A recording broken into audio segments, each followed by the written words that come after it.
Allô tout le monde! Bon, aujourd'hui, j'ai décidé de faire des bleuets fermentés que j'ai lavés préalablement.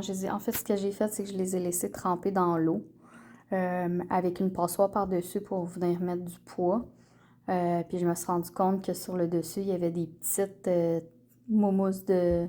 Je pourrais pas dire si c'est de la moisson ou peu importe, mais en tout cas, ça a bien fait que je les ai lavés pour éviter d'intégrer des bactéries qu'on veut pas. Fait que voilà, j'ai utilisé 2 tasses de bleuets. Je vais utiliser 13 grammes de sel. Le sel que j'utilise, c'est toujours le même que depuis le début. Là. Ça prend vraiment un sel qui est écrit 100% sel.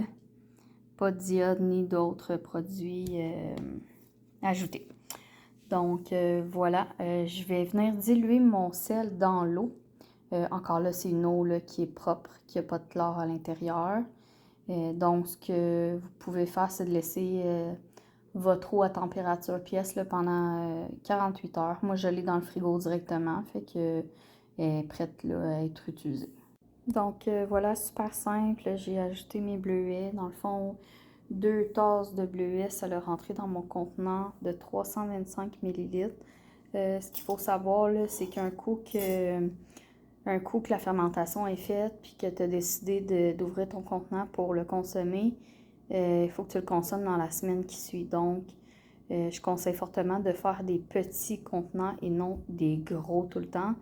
Là, dans mon cas, moi, j'ai décidé de faire un gros parce que j'avais pas plusieurs petits. Donc, j'ai l'intention de toute manière de le consommer là, en l'espace d'une semaine. Donc, voilà.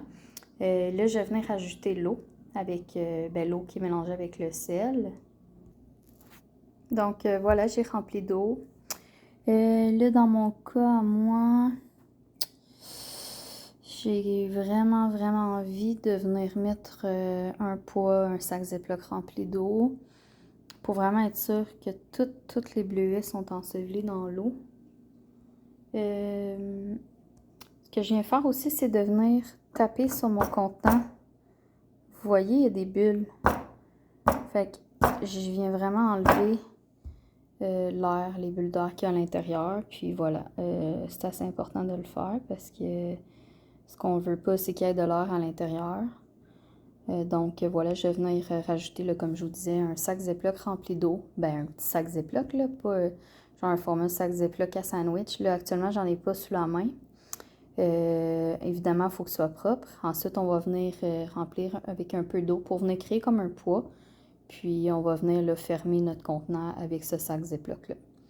Donc, voilà, c'est tout pour notre recette de bleuets fermentés.